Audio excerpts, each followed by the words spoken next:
اب ہم دیکھتے ہیں بعض روایات میں ہمارے ائمہ اہل بیت علیہ الصلوۃ والسلام فرماتے ہیں کہ اہل ذکر سے مراد ہم ہیں.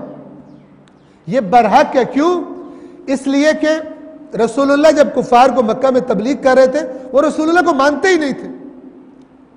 تو وہاں پہ کہا جا رہا ہے تم ان سے جا کے پوچھ. اگر مجھے نہیں مان رہے, تم کہہ رہے ہو فرشتہ ہونا چاہیے ہدایت کے لیے, تو پھر تم پہلے بھی تو جانتے ہو جن کے پاس رسول آئے, اور مکے والے جانتے تھے یہودیوں عیسائیوں کو, ان سے پوچھو فرشتے آئے تھے یا تمہارے پاس کون آئے تھے, وہ بتائیں گے کہ مثلا بشر آئے تھے.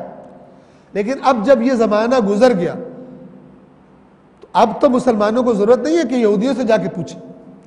مسلمان کو ضرورت ہے اب یہودیوں سے جا کے پوچھے, فلان سے جا کے پوچھے, نہیں.